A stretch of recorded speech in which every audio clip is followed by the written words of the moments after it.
Is it on Monday? Actually, go to the thing and you gotta set up everything.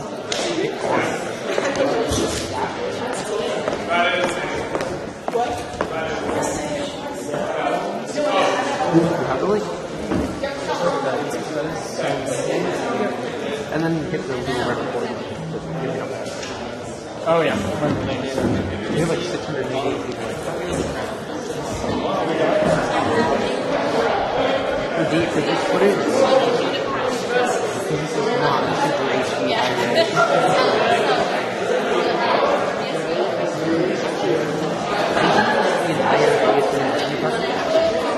I sent it to all of them.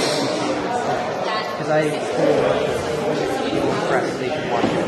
Oh, okay, yeah, I can send it to them. Or I'll just send it to all of them. Yeah. Is it possible for you to put it on a video card? Because my phone is... Yeah, sure. One second.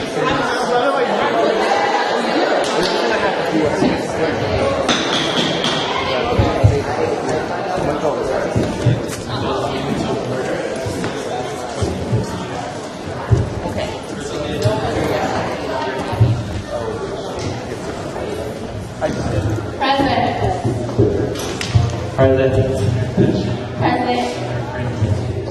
Present. Senator Gabrielle. Present. Present. Senator Gordon. Present. Senator Berkeley. Present. Senator Christian. Present. Senator Sue. Senator Hall. Present. Senator Lucy. Present. Senator Navi. Wait, Lee. Present. Senator Navi. Alright. Present. Senator Navid. Present. Senator Dwayne. Present. Senator Fitzcat. Present. Senator Curry. Senator Nash. Senator Song. Present. Okay. Senator Sue. First on the agenda is the adoption of the agenda as amended. I don't believe there are any other changes that need to happen here, so I'd like to entertain a motion. Yes, Senator Navid.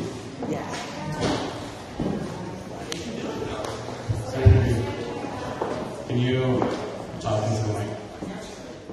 Motion to add a bill To the consent calendar. I mean, the new business.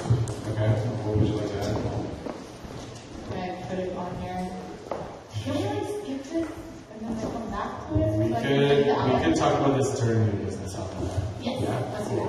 I'd like to entertain a motion to adopt the agenda as amended. Second, Senator Lucy. I motion to make time for discussion item community agreements. Would you like that after yes Yes, please. or before yes? After that. Okay, let's do 10 minutes. 10 minutes going to be done. Yeah. Okay, 10 minutes for discussion of community agreements after yes. I would like to entertain a motion to add that to the agenda. So moved. Any objections? Motion passed by unanimous consent. Any other amendments need to be made? Okay, I would like to entertain a motion to adopt the agenda. So moved. Any objections? Motion passes by unanimous consent. We're going to move on to general public comment for 3 minutes each. First we have Lisa Jane.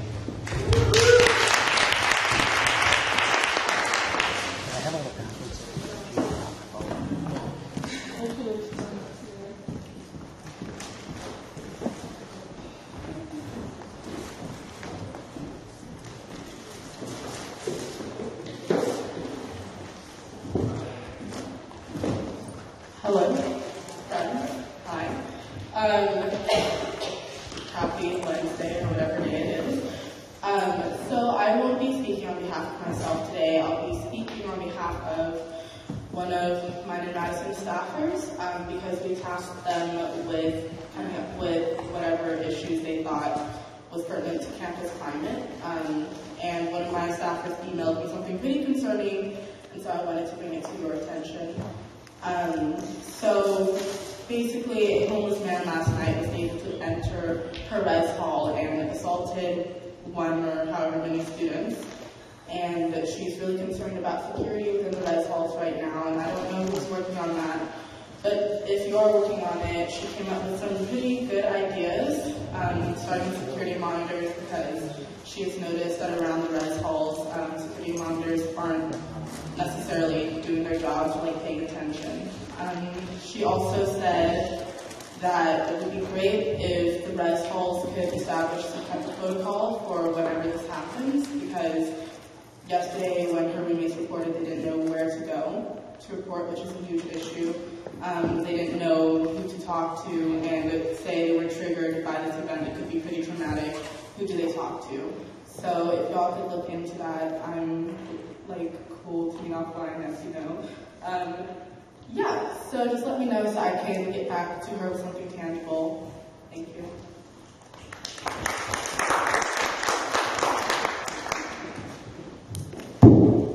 Next up, we have Senator Berkeley.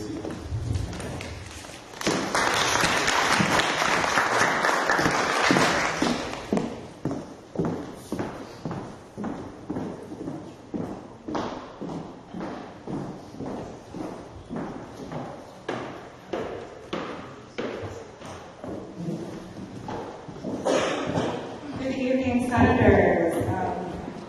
So this might be a little unorthodox, but I wanted to come at you as a student, not just a senator. So I wanted to discuss events that transpired last semester and have continued to transpire this semester. Starting on December 3rd, I was sent 2 anonymous hate emails, as y'all know. And last week, a colleague of mine, who is also another senator, two colleagues of mine, discovered that those 2 email addresses, as well as 3 other email addresses, Concerned Freshmen, AAVP, and ASUC Faithful, are linked to one senator's chief or former chief of staff. His phone number is all over the accounts. We have photo evidence, have reported it to student conduct, and are working on our own legislation to make sure that these individuals are punished appropriately.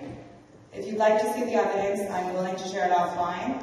If you'd like to talk about it, I'm willing to talk about it offline, but seeing as this is becoming a legal matter in my own life, I will not be mentioning names up on the stage. I'm floored. That's why I made amendments to make the community agreements. I have proof. And that's really all I wanted to say to all y'all. Thank you all for being so supportive.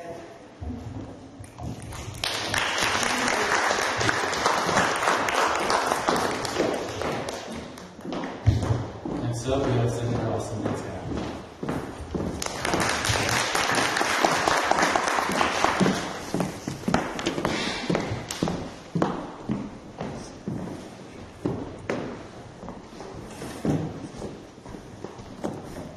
Hey everyone, so again I repeat that that's a little unorthodox, but we wanted to make sure we started the meeting talking about this. I want to speak in response to the report card email that got sent out. I ended my comments last week referencing that email. I resisted sending out screenshots and evidence and all these things until now, mostly because I hoped that the issue would either pass or that someone was going to come forward. Seeing that that hasn't happened, and also that the email, there's becoming a pattern that we've discovered. I think it's important for us to talk about and address as a Senate class. When the report card email was sent out, people started accusing me. People, like I said, were looking for a number, and my phone number shares 3 digits with the phone number that was originally on that account. Later in the night, after the email was sent out, I finally actually did get added. My number was added to that account, and I was able to get access into the account. Once I got access to the account, I discovered that it showed that there was a number that had been set account information, removed account information from your account. Whenever I click on that, I discover the phone number of someone who is an agent of one of our offices. And that number then is now the number that is behind a bunch of other of these emails, like Senator Kabusi mentioned.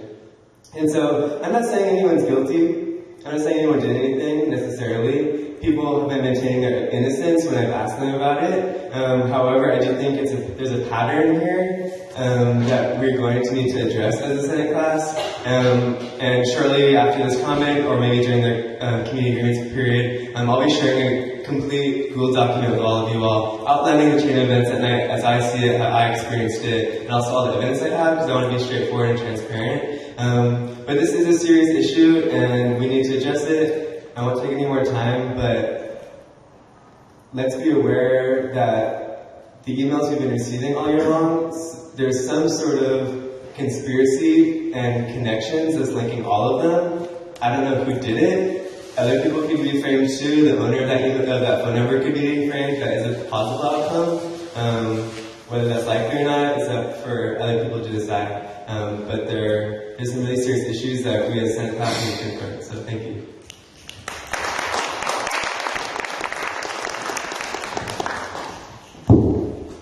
Next on the agenda is guests. So we have ASUC Student Union Fraternity and Sorority Advising and Leadership Development for 5 minutes and 5 minutes for questions.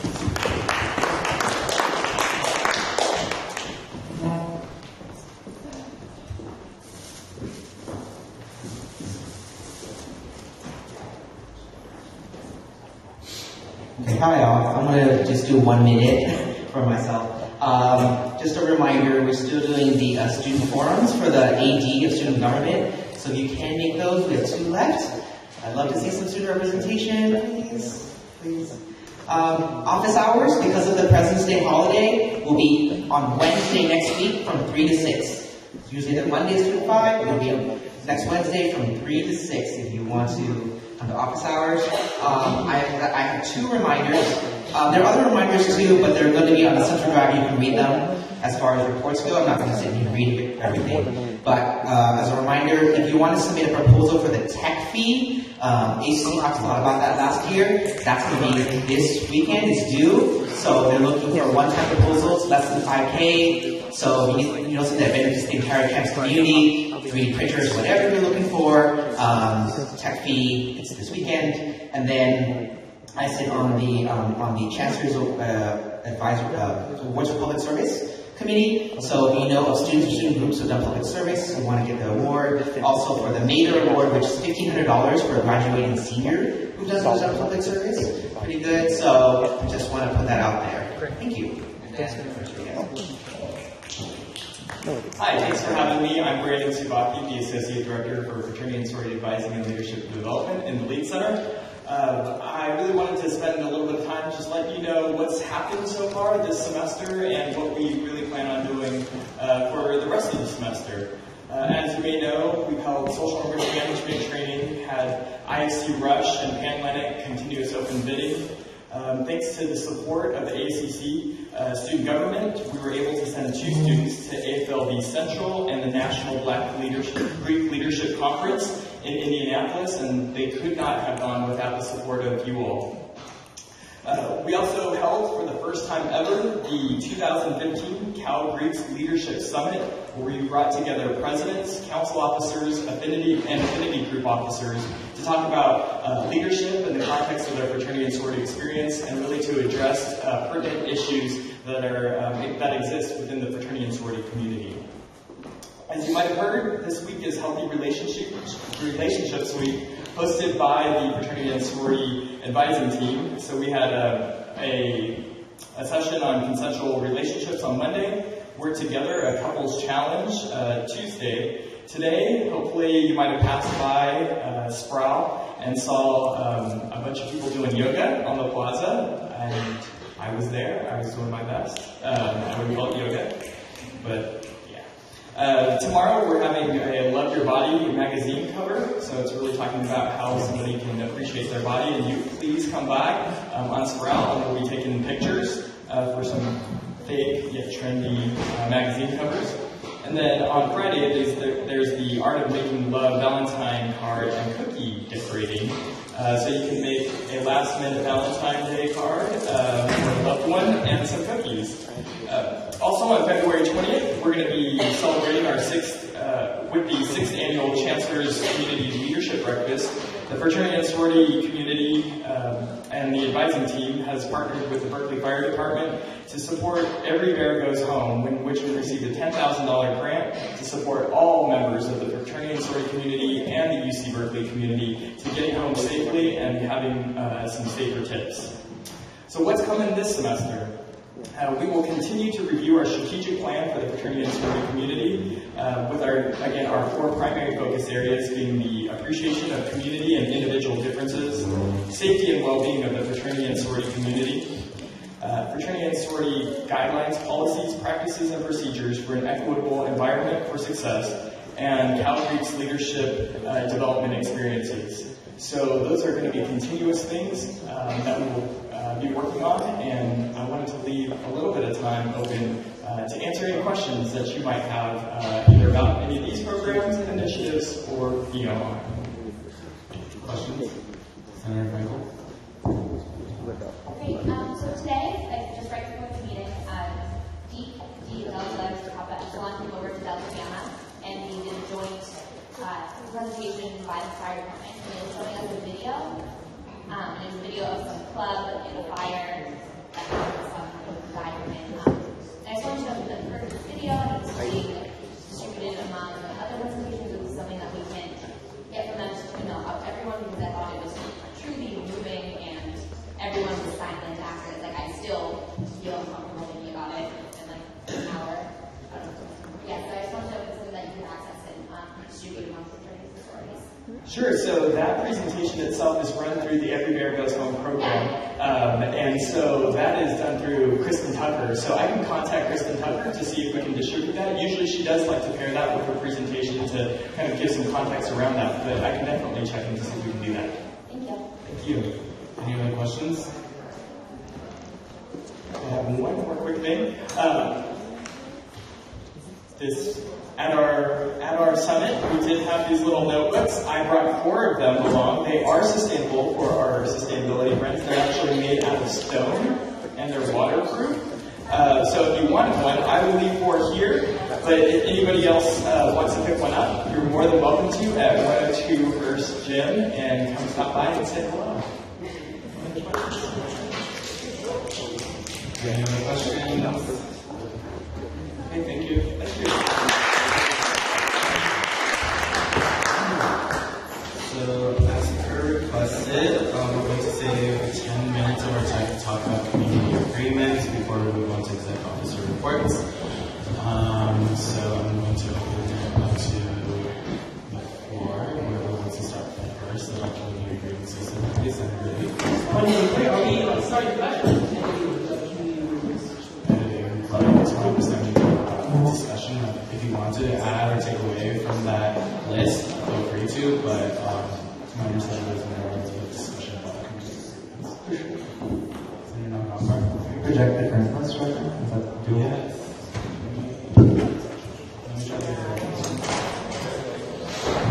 Okay, Senators, Austin and I called this so we could discuss what Austin and I brought up. If y'all want to talk about community agreements, we totally can. We thought that this fell under that lane. Additionally, though, if y'all don't think this is the appropriate space to cover this, we can move on. I think it is the appropriate space, seeing that these emails have attacked entirely of the Senate class, as well as a certain party. We're not trying to blame senators at all, but this is scary.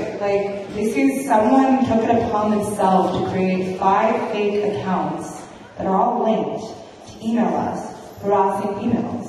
That's scary. I don't feel safe. And student conduct, I'm talking with them about not allowing specific individuals within certain feet of me. Certain individuals are no longer going to be allowed in my sorority, as well as my co-op. And I'm serious about this. I'm not taking this lightly. This is a serious matter to me. I don't feel safe. Senator Pritzker? So I have a whole Google Doc thing, so I think it would be good and transparent for you all to be able to see kind of point by point how that went. If people would like, I'd be happy to show show some of these things on the projector. I really want this space to be like what you all want. Like here are two of our fellow senators coming forward and saying that we have evidence that there's a pattern behind all the emails. Who created that pattern? The point of why the pattern exists is up for who knows to decide, right? But the same number, the same phone number, is behind emails. Not only emails got sent out last Monday. They said horrible, horrible things. But emails going back to September to all year long. So I really would like to hear like, what y'all's thoughts are about how the best way for us as a group to engage in this conversation. And I'm working to share this. I'm going to share you all right now on this. But if you want to project it, we can. But I don't want to hear from you all. Senator Ringo. I was going to say, I have no doubt that this is all just one person. It makes perfect sense. I don't think that people would do this. So yes, it has definitely been one person. I have no doubt in my mind about that. I hope that the number that it might point to, if it is indeed someone that's on our staff, so we keep an open mind to the idea that it's potentially not. Because I tested when I made an account to see if it could be someone. Just put in any random number, because even text you a confirmation to see if, so that you know your number was used for this. So I just want to bring that up and say that. Assuming that it's someone, it might not be the case. I agree that it's one person, but it might not be who this number points to. I agree with that, and I've seen some of the screenshots of these emails, and it has to be someone that's connected to one of our staff. So there was a group meet between us, the ASUC Senator group, and they had a screenshot of that, so it has to be someone in our staff. So keep that in mind. Any other comments? Senator Lee? So I have no idea that anything extra beyond what we knew last week I had no idea about.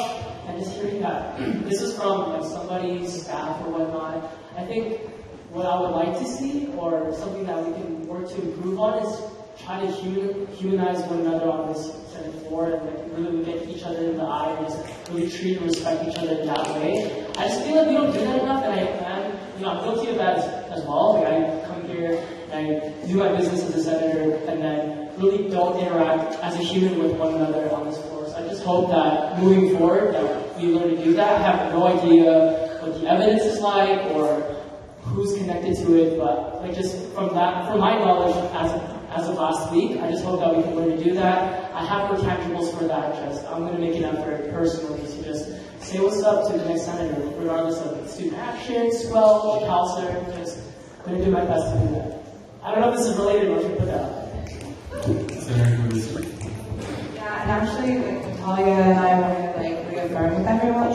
We're going to be reviewing the bylaws for what punishments we can do, and we really would like it to be a representative committee writing this bill. If we do feel the need to write a bill, I'm not just going to be writing it. Natalia can't write it. She's the Attorney General. She's really just there to tell me if it's legal or not. So if y'all would like to join a committee to write this bill, to me, I'm not saying it has to be this person, but it is someone's chief or former chief of staff, and that scares me. There was some language in there that was really targeted. Student conduct's taking this very seriously. I believe in humanizing each other, and so that's why I walked up as a student, not a senator. This affected me sleeping. I failed a test the day after that meeting that we had till 2 a.m. I was a wreck. My parents are very worried. There was some very targeted sexist language in other people's email that was disgusting. So I'm just saying, I'm not taking this lightly anymore, just because, these people didn't have mercy on me. I will look at them as a human, because, that's what they deserve, and they are a human, but at the same time, I wouldn't put it past this person to now, know that this is out, and, be hacking my email currently and sending fake emails from it. That's my fear, right? What is this person capable of? They obviously have a lot of time on their hands to do things email the entire Senate harassment emails. So that's just my personal opinion. I'm also going to forward everyone, just so everyone's on the same page now, all the screenshots that I've gathered. I'm not going to put names in it, because I don't know, but y'all can look the phone number up and see who it is for yourself. Senator Gordon. I just want to say thank you to Senator Cabusi and Senator Britzcott. I know it can be difficult to bring things like this up. But I also want to add that I think it's valuable we're talking about this only because I don't want it to happen again. So please, if you've been sending these emails, or if you know who's been sending these emails, we only keep bringing it up because we want you to stop, not because of anything else, right? And I also want to point out that a lot of these emails, not all of them, but a lot of them have been sent to women in Senate and have started turning into like really dangerous stuff. And there was a threat at the end of it that there were going to be more, right? And I'm here, right, a woman, a little bit worried about what I'm going to look at when I read my emails every day. So, please, like, taking Senator Lee's, thing seriously, like, human to human, stop, please, please. It's not cool, and I don't want anything other than that. Senator Britzcott. So I shared everyone on my report, on the report for an email. It does reference an earlier, there's a note at the bottom here, references another issue I had with another senator and an individual.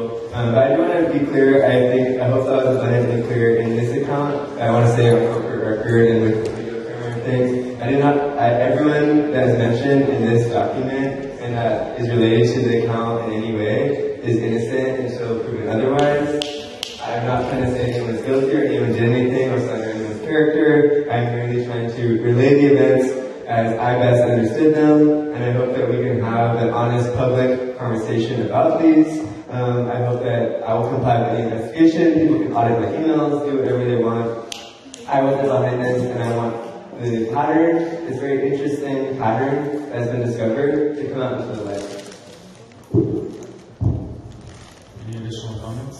Senator Michigan? I want to say something because Austin didn't talk this week, but I want to ask if we can move to closed session.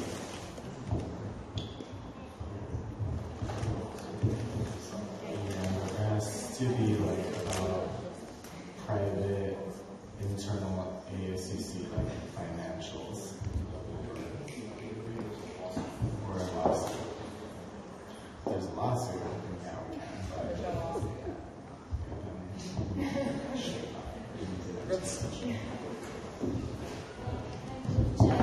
Conversation to the end of the meeting so that we respect everyone's time.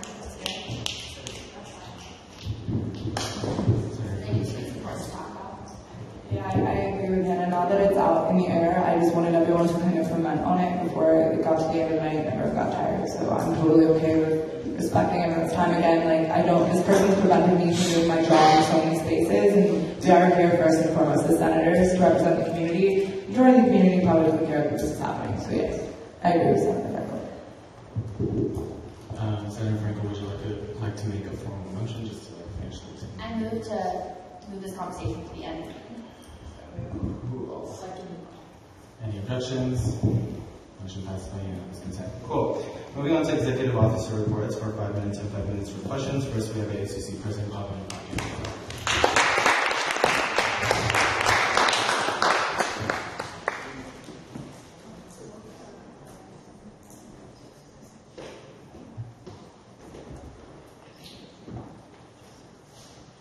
Hello everyone. Some actually important things this week. I want to start with undergraduate initiative. So we still need 10 names, and we still have 2 names. And so thank you once again to Senator Cabusi and Senator Chong.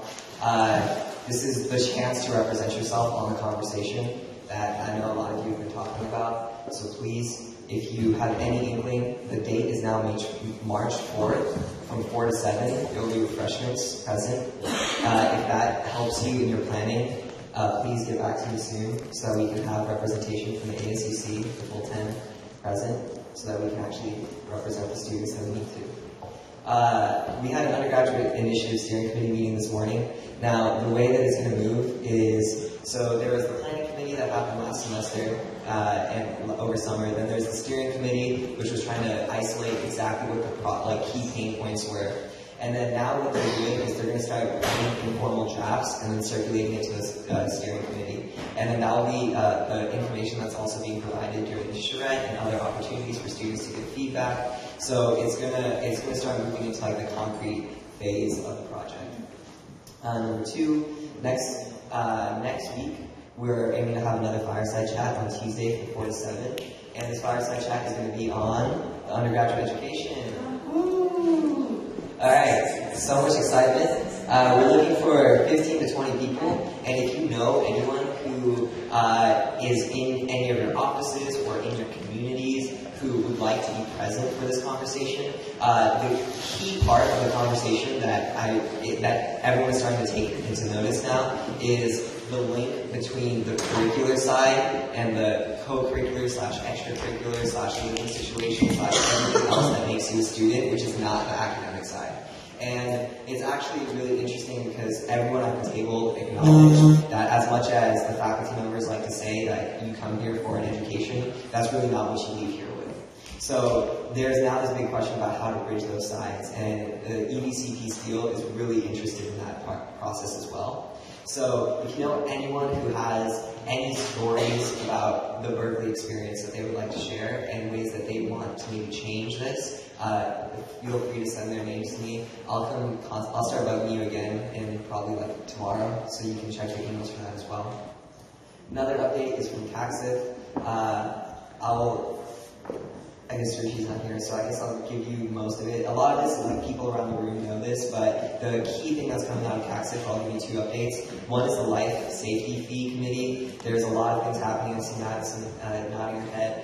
They've isolated 4 projects which have previously fallen out of the purview of the Life Safety Fee, but they've gotten a tentative okay from Utah. So this was done by, 2 senators in this room and someone from the Guiding Assembly, so like applaud them on that. But there's going to be like lighted pathways going through campus. There's going to be the alumni ahead. One of the buildings here is like never been used. It's going to be turned into a satellite center for mental health check-ins and drop-ins. And there was 2 other things that are really cool projects as well. Those are the ones that kind of stuck out to me. The other thing is CACSIF is going to increase its role as an oversight board, so it's going to kind of synthesize the information that's coming from all other fee committees, because currently it kind of just works on like the student services fee and that's it, but then there's a lot of other fee committees, like Lower Sproul Fee Committee and Oversight Committee has its own thing going on, and then like the Health and Wellness Fee, and they each have their own organization.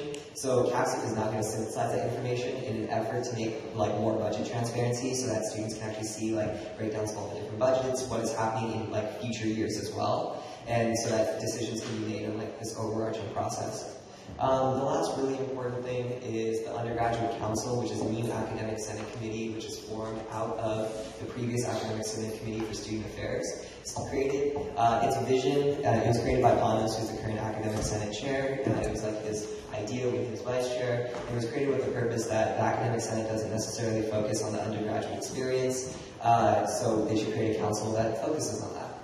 So the way that I plan to be interfacing with them is on a lot more of the long-term projects that the ASUC hopes to sponsor, using that committee to create some institutional memory so that we can get like entire campus support behind that. And if you want like some specific projects, I think Wanche will talk about a food initiative and a couple other things that we're really trying to get in different spaces.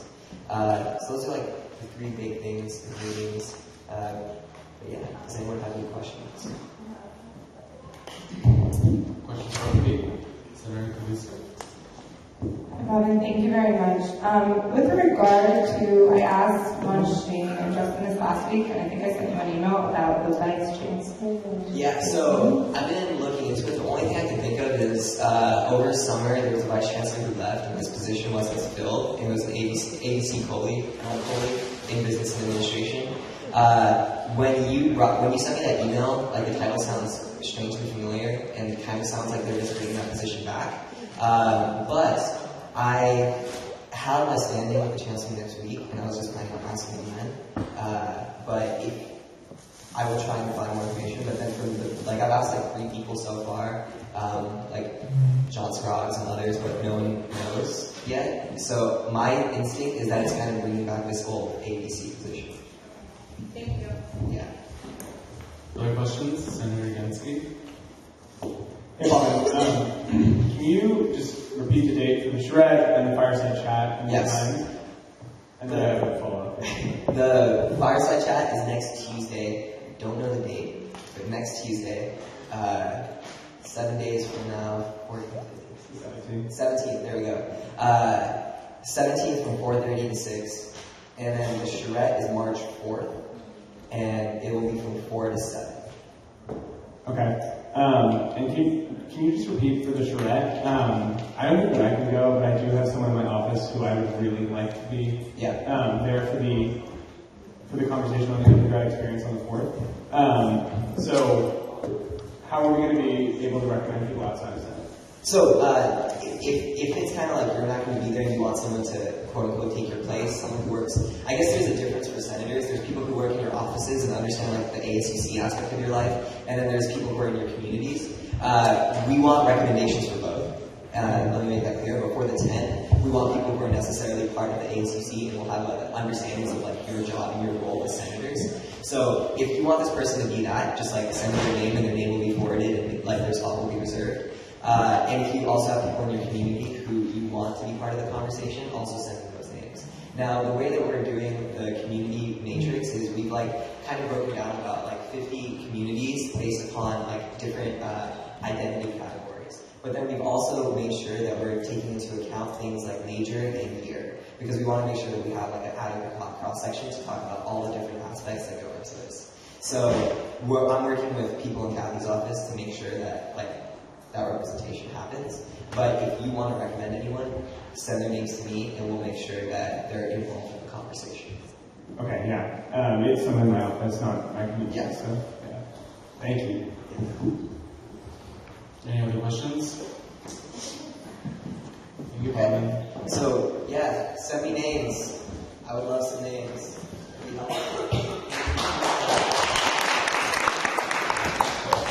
Next up, we have External Affairs Vice President, Caitlin May.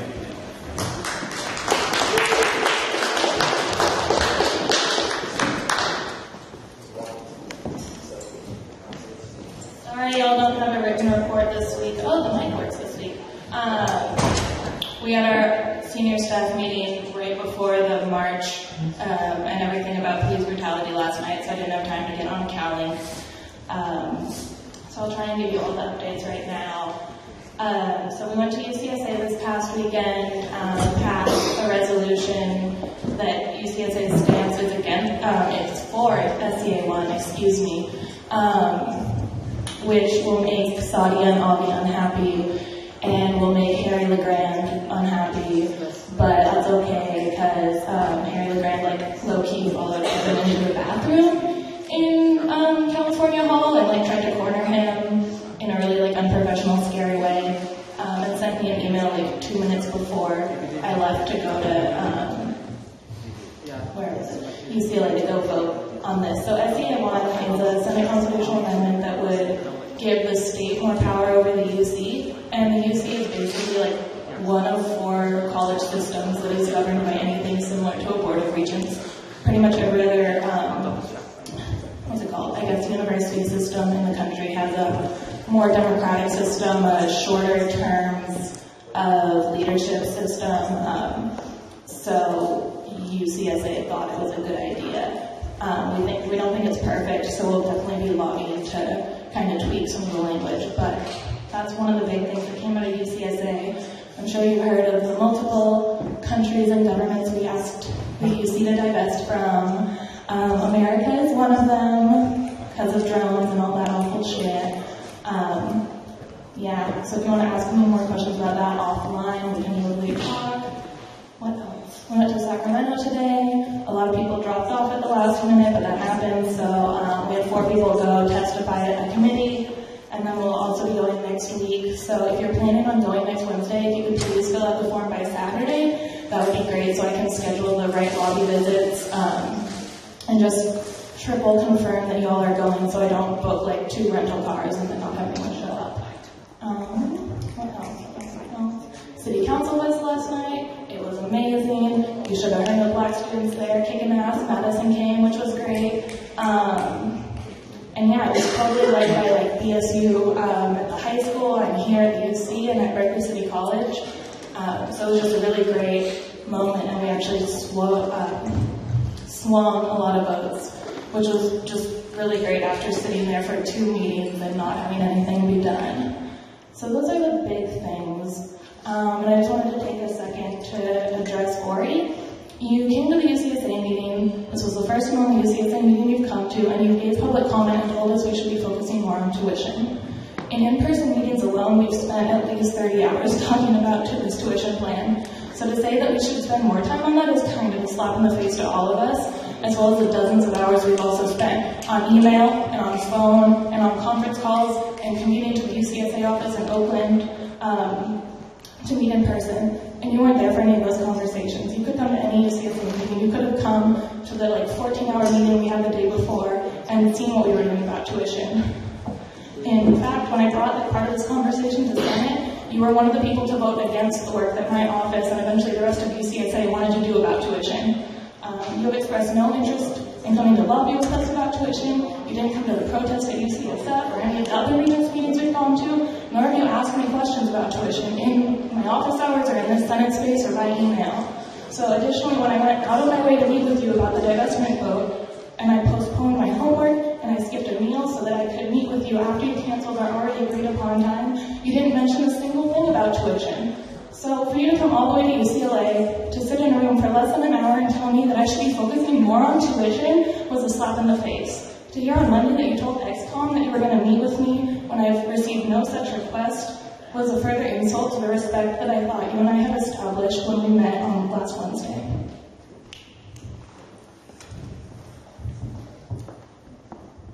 Questions for you, VP, Senator Kavitsky. Thank you very much for being here. I'm sorry, this is a really ignorant question, and I'm sorry. What time are the lobbying events on Wednesdays? Yeah, on Wednesday, the hearing will be at 1:30. So it kind of depends on what lobby visits we decide to go on when we leave, because we can either lobby before or after. And just to be clear again, the hearing itself does not count as lobbying. You're just testifying to a certain group of legislators. So in my political book, I don't count it as lobbying, but if the ASUC counts that as lobbying, that's fine.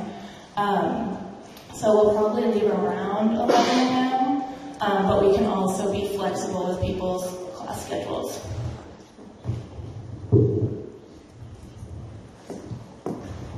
Any other questions? Thank you, Caitlin.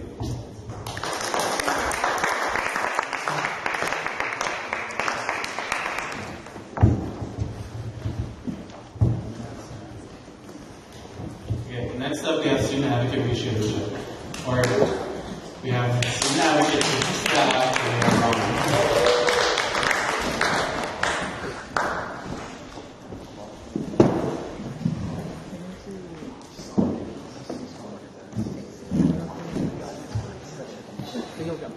Good evening. Rishi cannot be here, and I'm sure he's quite sad and wishes you all a great evening as well, so I'll be speaking on his behalf. We currently have 12 ongoing cases. In terms of policy work, the February National Sexual Assault Conference is 2 weeks away.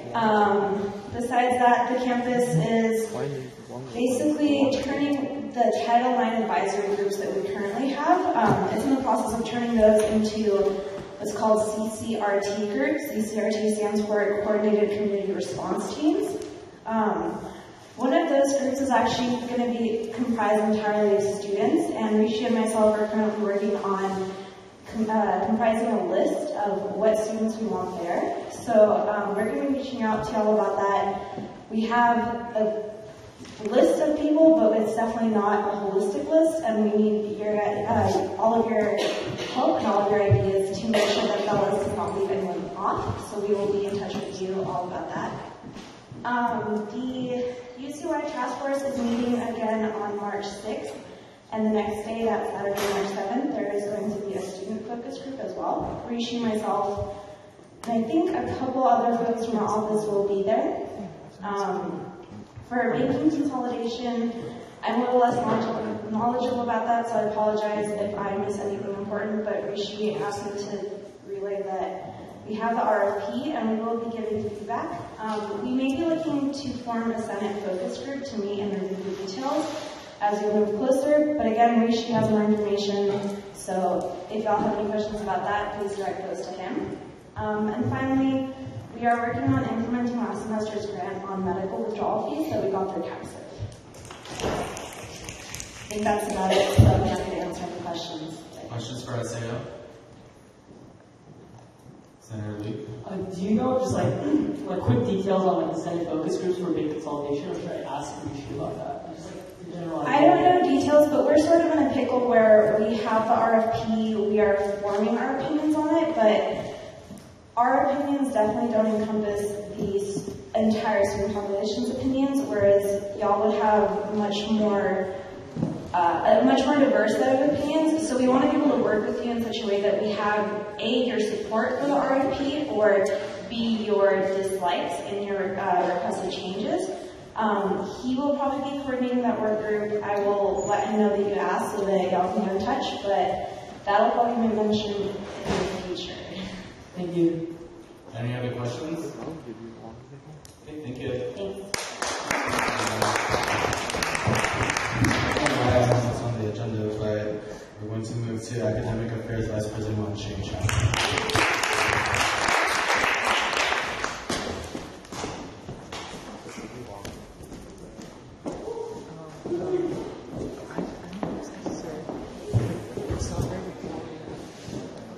Hi everyone. How are you? Cool. Okay, so we have a couple of things going on. Just following up from all the meetings from last week, the presentation to CAFRA is set to February 25th. We will be discussing faculty diversity, campus climate, advising, mental health, sexual assault, campus safety, tuition, housing, and food security. If you have something to add to that, if there's something that you would want CAFRA to be aware of, remember this is the Committee on Academic Planning and Resource Allocation. If there's something that you want them to hear, let me know and I will include it in the presentation. A couple of other things going on within the office. We will be tabling tomorrow in University Village to encourage them to apply for our grants. A couple of our staffers will be going to Sacramento to discuss UC-wide support for mental health, or more state support for mental health in the UCs. Our BSF infrastructure development is going well. We are creating a BSF email and web presence. And on food security, we had women come in last night to discuss with all of the execs on where the UC Berkeley Food Committee is at after the development of a 6-year plan. There are some updates. UCOP has made an institutional commitment of $820,000 UC-wide to develop food security infrastructure. Now, that does not replace the need for the university commitment to food security itself. And when I say food security, I mean both hunger and malnourishment, because those go hand in hand.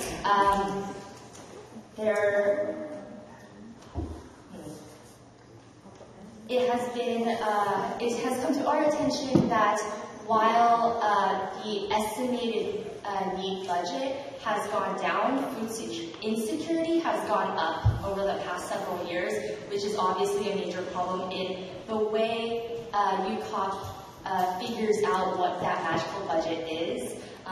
Surprise, it's via student reporting, and when it was first launched in, I believe, the 60s, there was an 80% participation rate. Now that is down to 20%. And so obviously the numbers are not representative, and that is something that the Security Committee, along with others, are attempting to address. I am working on a bill for this to come up for next week to formalize the ASUC support.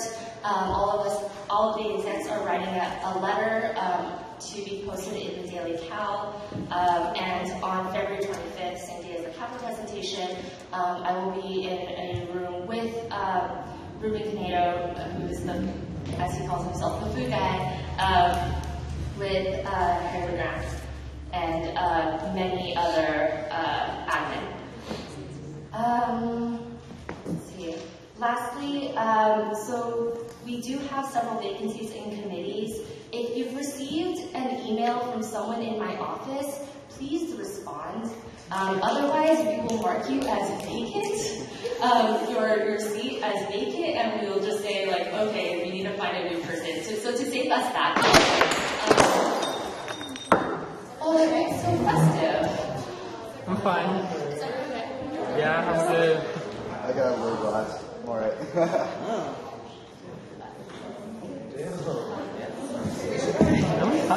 I'm fine.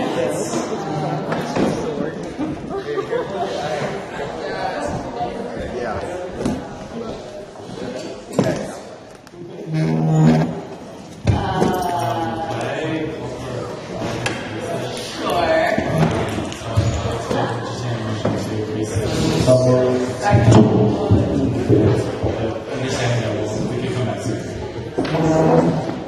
Second.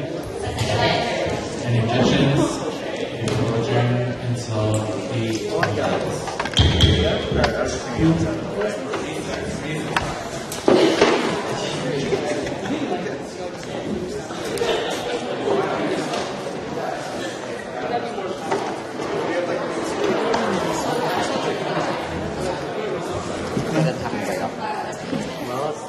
First time that's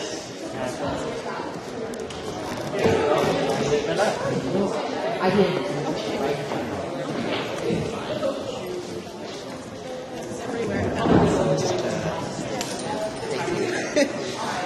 It's that guy isn't blind, right? What, Joe?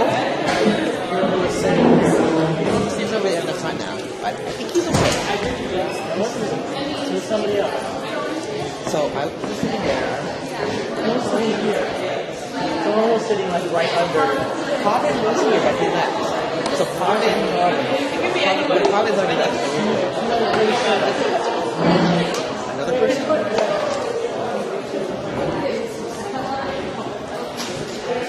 Alex moved back to the front. I don't think he was. Was it him? No. I took the restroom.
know, but I'm kind of afraid to walk around.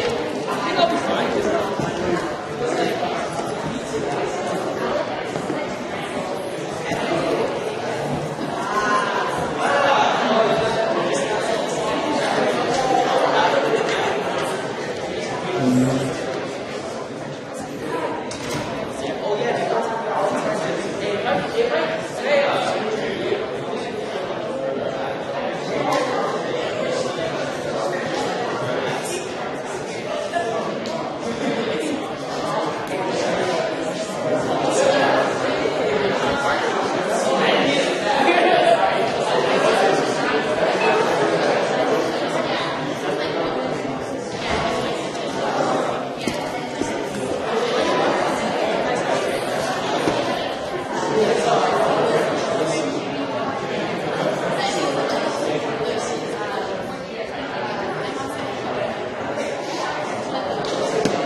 So we got a chat. But this is a chat too. It's fucking loaded.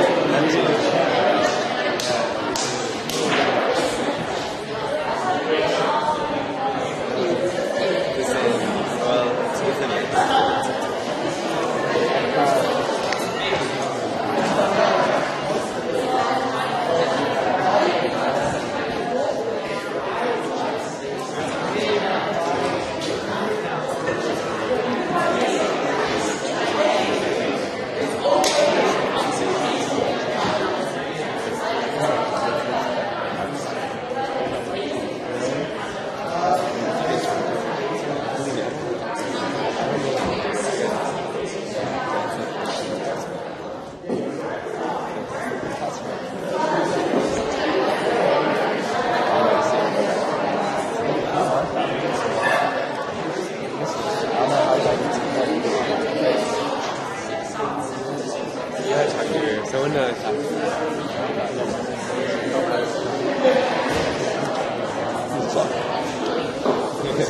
recording one. No, it is, but it's tied to different audio and shit. I hope so. I think it has to.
The informal one and the candidates. Definitely. Can you just give me a list of like the exact like date, time, place, and then it might not be me, it might be clients or helping me, but yeah, we can definitely do that. And then we can have it on the basis and YouTube as well. So and then it also saved as a video, so if you want like a recording of it, it'll be there. Yeah.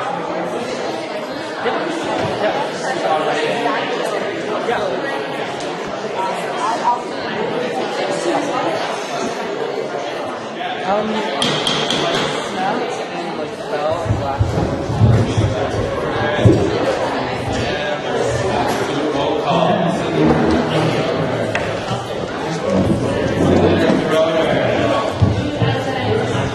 Present.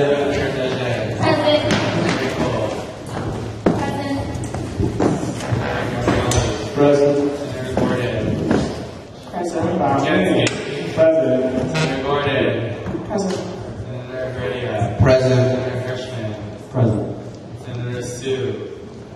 Senator Jarhala. Present. Senator Lucy. Senator Lee. Present. Senator Bangkar. Present. Senator Nabi. Present. Senator Fitzcat. Present. Nguyen. Present. Senator Fitzcat. Present. Senator Curry. Senator Mesh. Present. Senator Zong. Present. Continue with the AFBC report. Wait, I still need to finish my report. Okay, great. Yeah, so there are vacancies in administrative and academic senate committees. Again, if you get an email and you're on a committee and you don't want, and you've been going to those meetings, say something, anything back. Maybe like, yes, I've been there, we've been meeting, things are going great, whatever it is. But at the very minimum, we need to know that you've been going to those meetings. Lastly, before we discuss grants,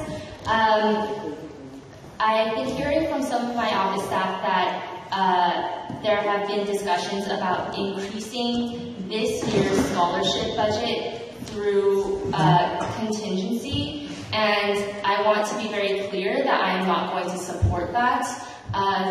Contingency is meant for extenuating circumstances, and scholarships will run regardless of whether those their budgets aren't increased. So I know we want to be able to give all students what they need. However, it is not fiscally sustainable to set this kind of precedent. If any of you want to increase the budget of scholarships, you are welcome to do that at spring budgeting. Contingency is not the place to do that. Okay, moving on. Before I let Anais take the stage, I would also like to announce that Grants has a new mascot, post-college. All right,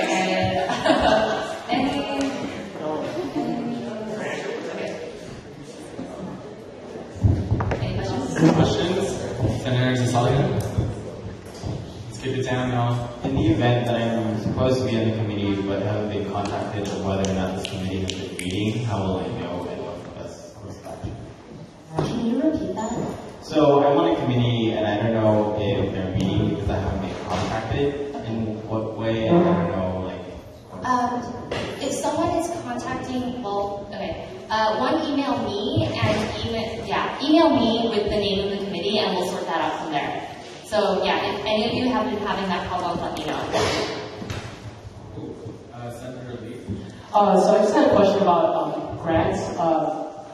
For spring semester, are applications on a daily basis, or is there a pending period? Just because when I do go into these grant committees, I don't want to allocate too much money and not have enough funds for Anais will be able to answer that for you in much greater detail. Okay, thank you. Senator Kavusi? Hello, Jane. Thank you very much. I have a question for you. Do any students sit on the board that is appointing the equity and inclusion position? Vice Chancellor of Equity and Inclusion? Yep. Yeah, that's me. Just so you know, other students? That's me and a graduate assembly rep. Okay. Amber Equity, yeah. Okay.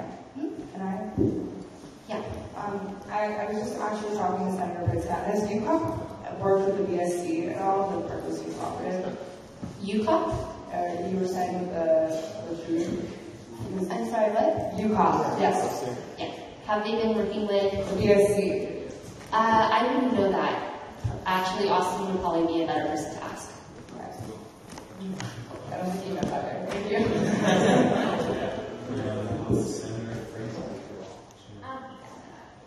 I was going to ask if you knew anything about, in terms of like bylaws or orders written, how this system, the grant system, is being held accountable, or how you can check to see if people are meeting every week, or there's a record of this, and how it's written, and where the record of who gets what money is put in terms of, in relation to other pools of money.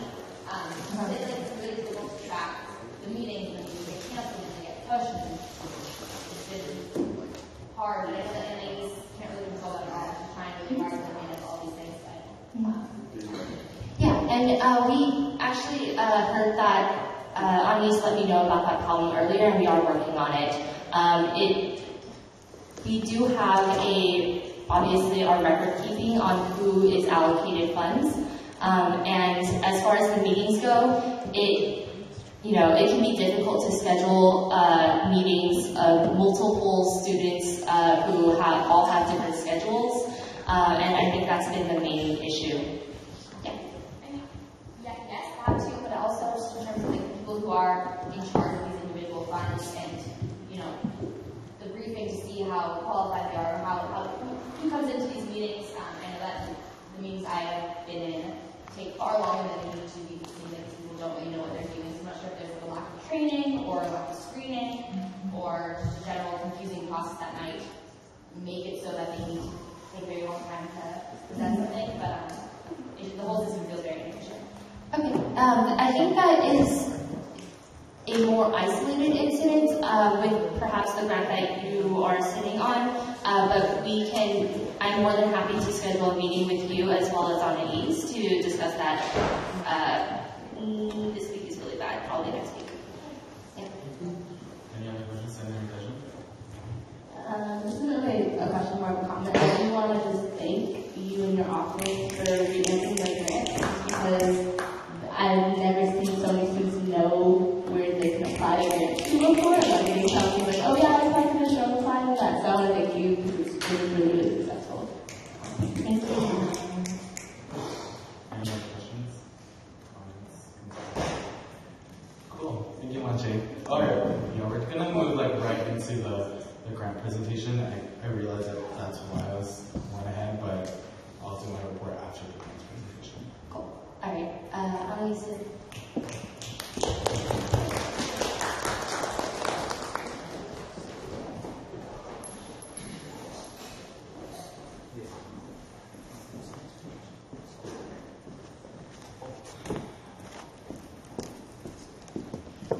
Hello everyone, so I'm Annalisa Dutt. I'm the coordinator of the Grants Department, so I'm going to give you a brief debrief of the Grants Department performance over the last few years and this year.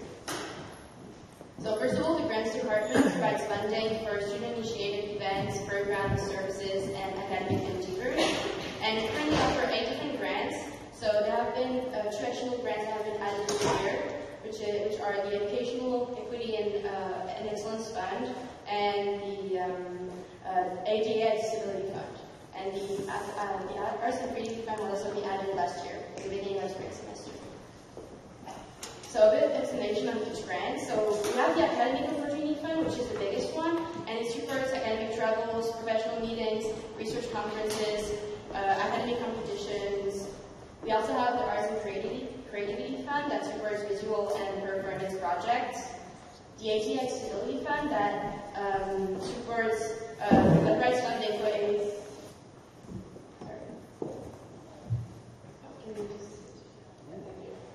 and so the ATX Disability Fund that provides funding to make ASUC sponsored events ATA accessible. The EduCal Fund has been renamed very recently. It was formerly called the Educational Enhancement Fund, and it supports materials for decals.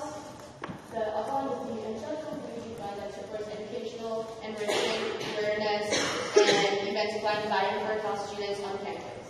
We have the Multicultural Fund that supports events and programs that address issues of diversity, racial, ethnic, equity, and tolerance. Then the public service fund supports projects that goes towards public service projects, obviously that are expanded beyond the town community. And finally, the Educational Equity and Excellence Fund that has been renamed as of very recently was formerly named Transparent Management Building Fund and has been extended to apply to entrance students, re-entry students, veteran students, student parents, undocumented students, independent students, third year students, and EOP students. And also each grant has a cap of $500 allocation for each applicant.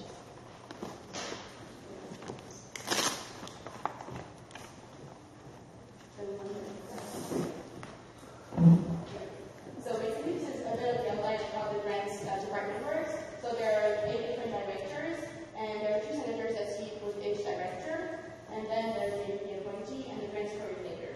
And the amount of money that you see there is the amount of money that's allocated for a year for each grant. And so this is the process of how grants application works. So basically, each applicant submit a filing application online, then they schedule an interview with the director or the interns, then the director and the intern review their applications, and finally there are allocation meetings with the senators and the directors that decide on the allocation that are going towards this applicant. And finally, the applicant submits a purchase request form online that enables him to get his check reimbursement. And yeah, so those are the And so this is a bit of a percentage on the applications per grant for the full semester. So as you see, the largest grant is AOF at 47.4% of applications, followed by DCF, which is formerly the EDF, the grants that supports details, with a 15 to 50%. And the rest of the grants are less utilized. And AGAF is not on this stuff because it hasn't had 1 applicant so far. It's a really recent grant, and we're still working on the bylaws and the changing of the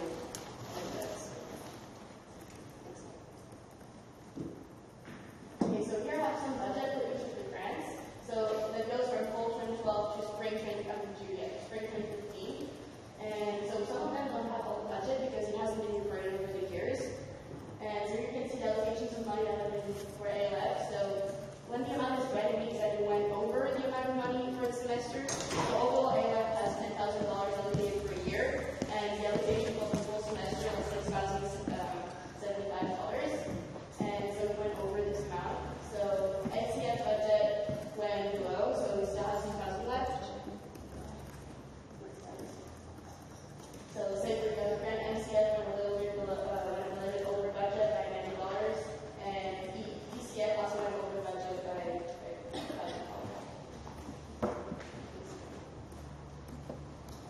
This is PSF. PSF still has some budget and semester, and ACF has 2,000.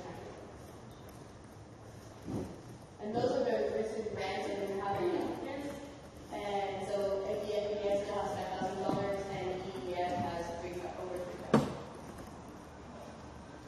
And so that's how usually how it works is that when some grants are underused and offers, at the end of the semester, we look at how much allocations are possible and then eventually transfer money to the other grants to be able to allocate more money and accommodate all applicants. And so those are the statistics for from fall 2012 to fall 2013. And you can see the different, this is the amount of application that we have received. And so last semester, our amount of application has been a bit lower than usual because our grants, the launch of the grants has been pretty hectic. It has gone over a month instead of having a certain date for launch because we had problem with communication and flyering, and basically all of the publicity material that went with grants. Next slide.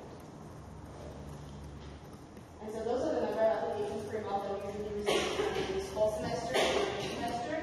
So usually the month of February is the largest one for applications in the spring semester, and October is the month in which we receive the most applications in the fall semester. And so finally, our plan for the semester, so our publicity for spring 2015. So we have filmed a small promotional video, and this is going to probably be released next week because we have to refilm the parts of the grants that have been renamed, so therefore it took a little longer than expected. So grants applications open on Monday, on February 9th, and they're closing on April 24th, and interviews will be scheduled until May 23rd. Also, we're going to reach out to potential interest groups like we have one every year. We also have blue cards, and we're currently trying to file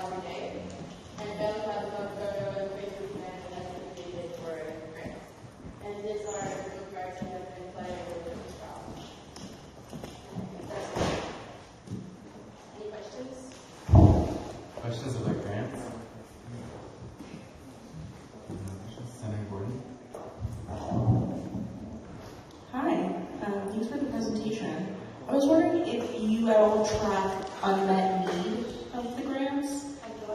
Unmet need meaning how much do people apply for in dollar amount, and then how much is given out in dollar amount? Yeah, I looked at the budget slides. I had the number of applications in it, and we can go back to it if you want. That'd be great.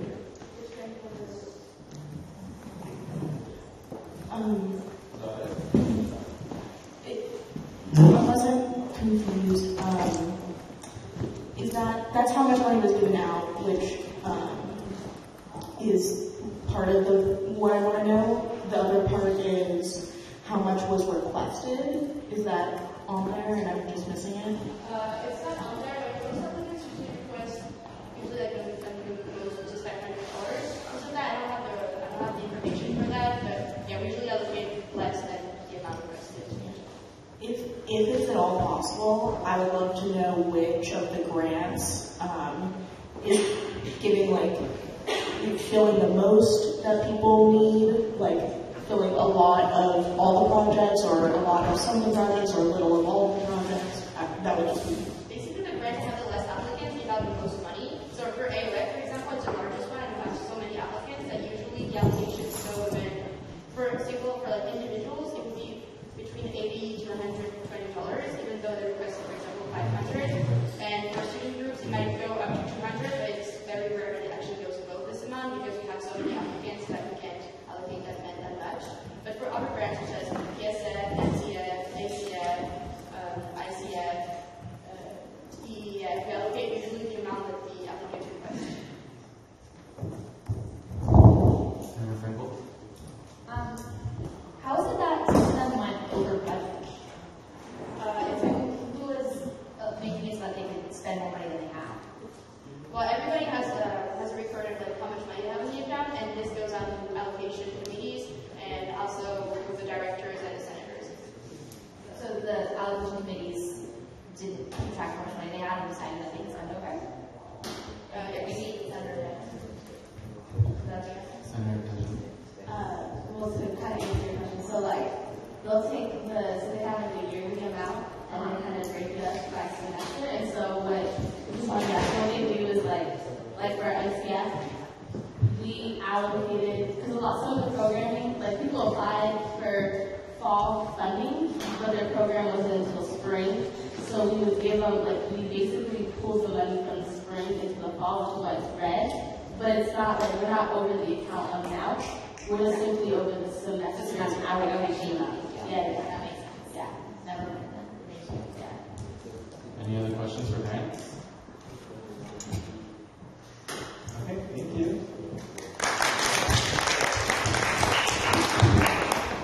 Moving back on the agenda a little bit for my report, there's not anything particularly too new, just follow-ups from the update I gave last week. Please send out the CSF survey to everyone. Please, since last week we only got 10 more responses on it. So we'll do your due diligence to push. So please push the CSF survey. We need those responses as soon as possible. Other than that, I had a productive conversation with the OCF and the Publication Center and Kelly Moore from the ASUC Student Union today about the Publication Center's role within the new building and how that relationship is going to work. It's a little bit confusing right now just because OCF is in the new ASUC program, and so because we're trying to figure out what the role of the ASUC program looks like right now, and environments I told them I couldn't really give them different answers, which is kind of a tricky situation right now. Obviously, there's going to be a lot of different changes moving into the new building, but even with the MOU agreement between the Publication Center and OCF, it's a little does it technically work now? Because EVP has to sign it off and stuff, so it's kind of confusing. If you want to know a little bit more about that, let me know. I had a productive meeting with Emmeline from Bridges to talk a little bit more about the referendum, moving forward, fixing some language on that, trying to coordinate a marketing plan for the referendum that went forward for the ballot. We also had a really productive conversation with group design with Senator Jarhala and Cecily Wilson. We spent a lot of time trying to talk about the vision, general vision, but also ASUC history, which was really great because I realized I really know my ASUC history since 1887. So I really hope that the ASUC transmits you know that as well. Moving forward on that project, they will be talking a lot about the design moving forward and for future conversations about how that's going to look like.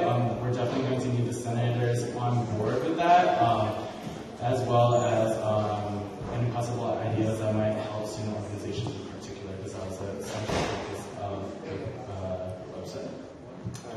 And a little bit of clarification on the update that Pavin gave earlier about the life safety feed. So that was a project that Denim and I actually worked on for the past year or so. So yes, there will be potentially a satellite counseling center here near Anaheim, which is a really great news. Alternatively, part of that building might also be used for additional study space as well as student organization space. So that's still in the conversations right now. Denim actually sits on the life safety piece, so if you really want to talk more about that, just hit him up, hit me up, whatever.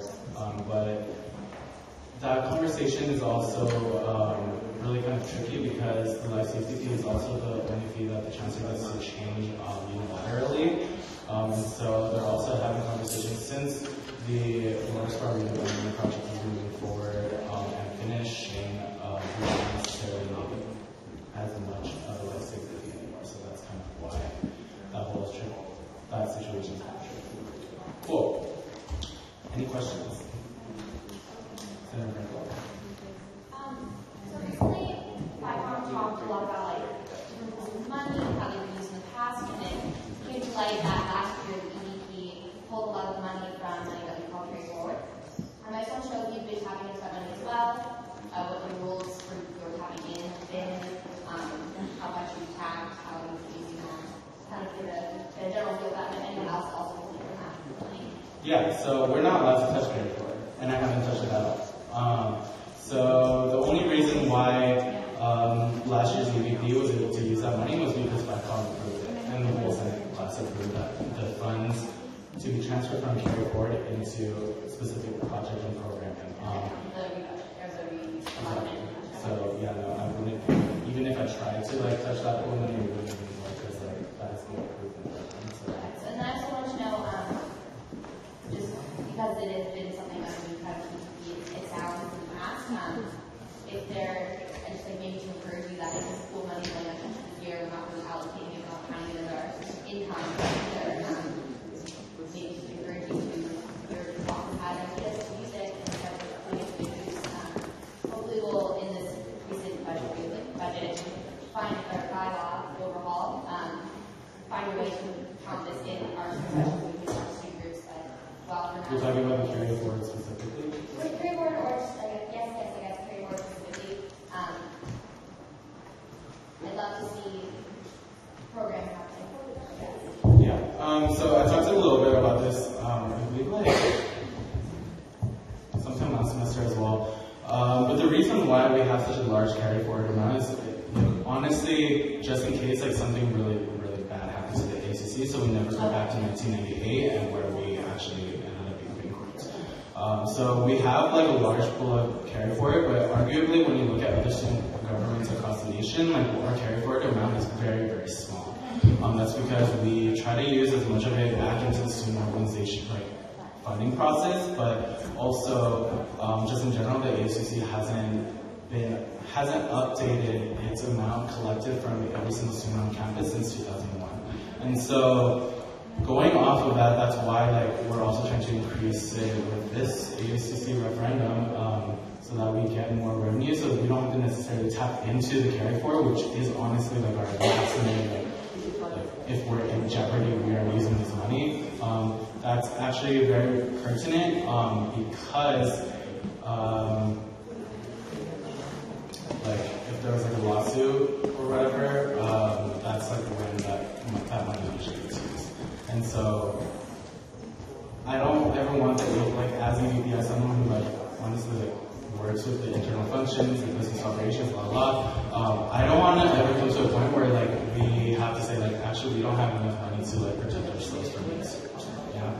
So yes, I would love to allocate a lot more to student organizations to make sure that they're supporting funding, but that's also what this referendum is for, so that we actually have that money and don't have to pull out from our backup funds. Follow-up question would be, just like from your opinion, what's the value of this money so liquid? Why not make investments or some type of storage that would be gaining a profit on rather than remains in it? Right. So in Carryford we have about, you guys didn't saw this, but it's like 700,000. We also have like $1.2 million in like investments. So we are we are using a large portion of our money for investments, and using that money, like the returns, we usually get around 40 to 60K every single year back into the BSF, and that's how we actually fund a lot of our scholarships processes. So rather than take all of that money and put that into investments, we always should have some like liquid savings, like just in case, because if we could contact our investment